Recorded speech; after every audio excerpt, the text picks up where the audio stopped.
আজকে আমরা সিদ্ধান্ত গ্রহণ করি যে আমাদের আলোচনার বিষয়বস্তু হবে এই দেশের মানুষের ভাগ্যের পরিবর্তন।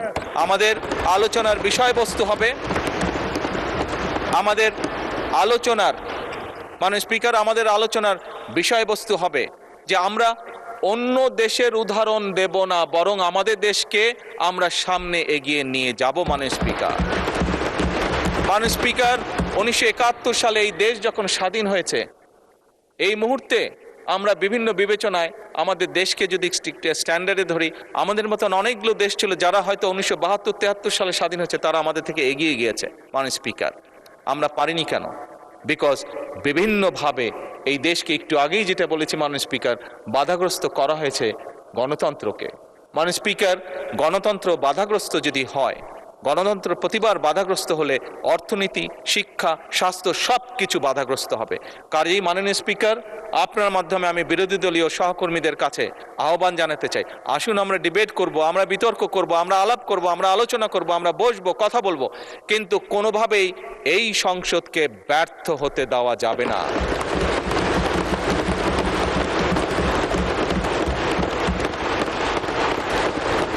স্পিকার অতীতে আমরা দেখেছি সরকারকে ব্যর্থ করার জন্য 173 দিন হরতাল ডাকা হয়েছিল।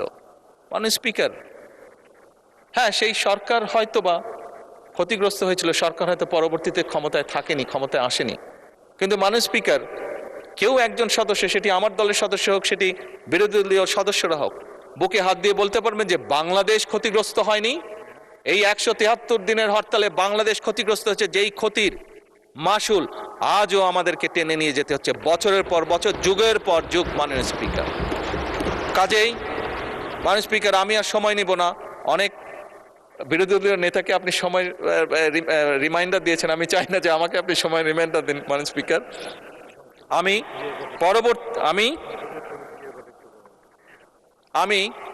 বিরোধী দলীয় নেতার সাথে একমত হয়েই বলতে চাই যে কথাটি কয়েকবার আমি রিপিট করেছি, আবারও আমি রিপিট করতে চাই, কারণ আমি মনে করি এটা উনি একটি ইম্পর্টেন্ট কথা বলেছেন যার সাথে আমি সম্পূর্ণভাবে একমত।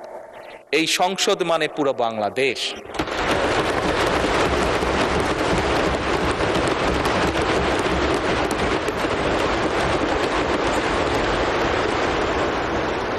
এই সংসদ মানে, এই সংসদের সফলতা মানে ভবিষ্যৎ সমৃদ্ধ বাংলাদেশ। এবং স্পিকার এটি সংসদের রীতি, সংসদের নীতি। স্পিকার একটি দল সরকারে থাকবে, একটি দল বিরোধী দলে থাকবে। সেই জন্যই আমি বারে বারে বলছি, এই সংসদের দ্বারা গঠিত সরকার। স্পিকার এই সরকারের টিকে থাকা, এই সরকারের সফলতা মানেই কিন্তু সমৃদ্ধির পথে এগিয়ে যাওয়া।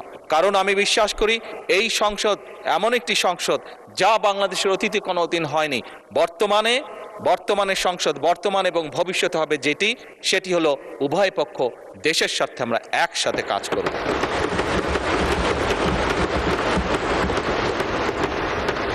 স্পিকার আমরা উভয় পক্ষ আসুন কেউ কাউকে ব্যর্থ করতে চাইব না, কারণ আপনি এবং আমি, আপনারা এবং আমরা মিলেই কিন্তু পূর্ণ সংসদ। আমরা মিলেই কিন্তু পূর্ণ সংসদ।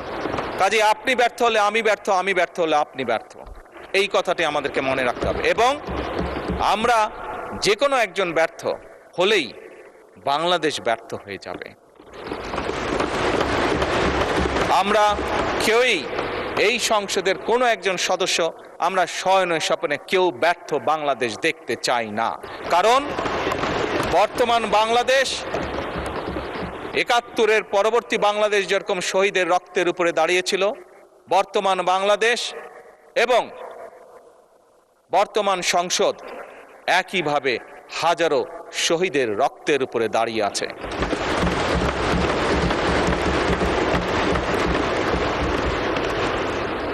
স্পিকার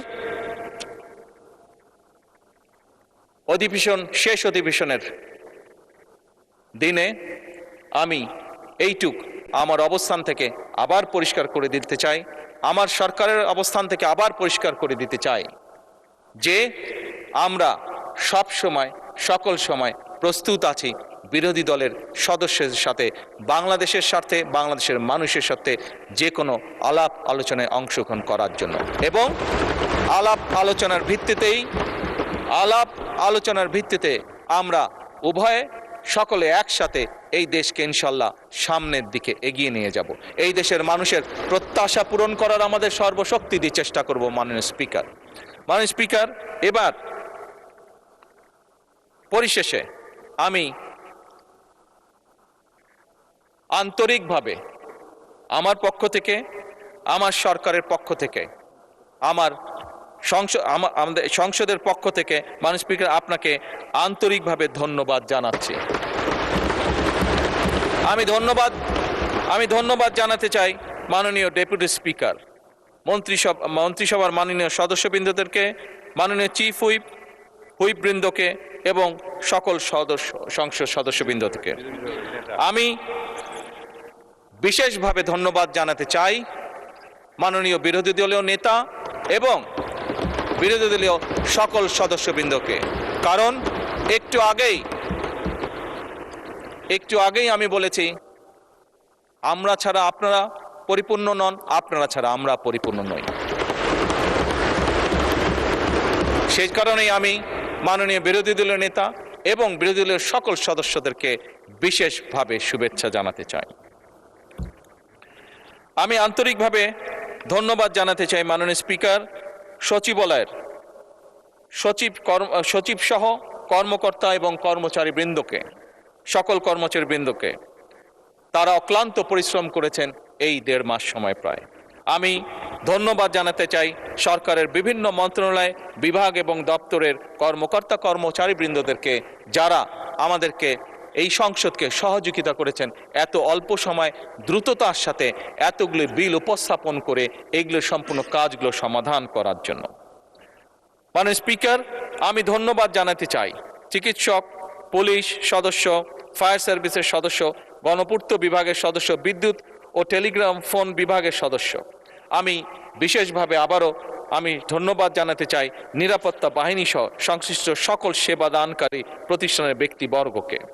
জাতীয় দৈনিক পত্রিকা, বিভিন্ন সংবাদ সংস্থা, বাংলাদেশ বেতার, সংসদ, বাংলাদেশ টেলিভিশন ও বেসরকারি টিভি চ্যানেল সহ দেশের সকল গণমাধ্যম, সাংবাদিক, কর্মকর্তা কর্মচারী বৃন্দদেরকে আন্তরিকভাবে ধন্যবাদ জানাতে চাই।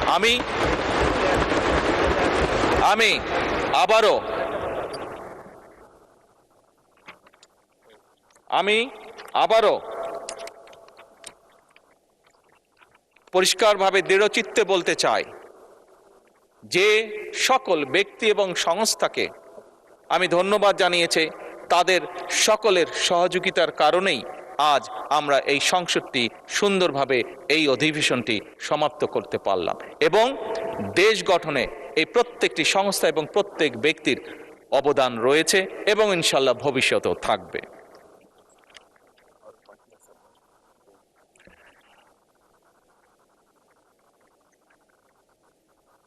এটা তো বললাম।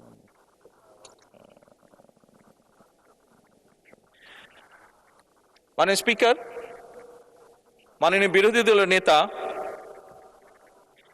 এই সংসদ কার্যালয়ের কর্মকর্তা এবং কর্মচারী বৃন্দ সহ সংসদ ভবন, প্রধানমন্ত্রী দফতরের সহায়ক হিসাবে বিভিন্ন বিটিভি এবং বেতার কর্মদের বিভিন্ন ব্যক্তির বিষয় উনি বলেছেন তাদেরকে কিছু সম্মানের ব্যবস্থা করার কথা আপনাকে অনুরোধ জানিয়েছেন। আমি ওনার এই প্রস্তাবকে সম্পূর্ণভাবে সমর্থন করছি। মাননীয় স্পিকার,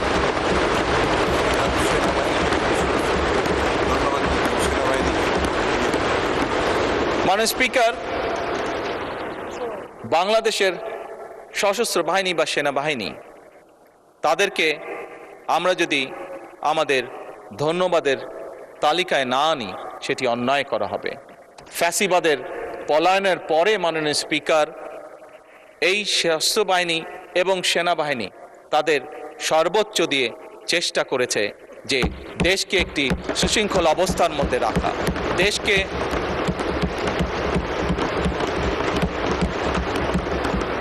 দেশে যাতে কোনো অরাজক পরিস্থিতি তৈরি হতে না পারে।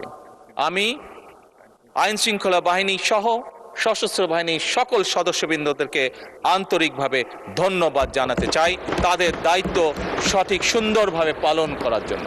মাননীয় স্পিকার, আবারও আপনাকে আন্তরিক ধন্যবাদ জানিয়ে আমার বক্তব্য শেষ করছি। বক্তব্য শেষ করার আগে আবারও আমি বলছি, সকল সংসদ সদস্যের প্রতি আমার বিনীত আহ্বান থাকবে, আসুন আমরা এই সবুজ চেয়ারের পবিত্রতা রক্ষা করি। যে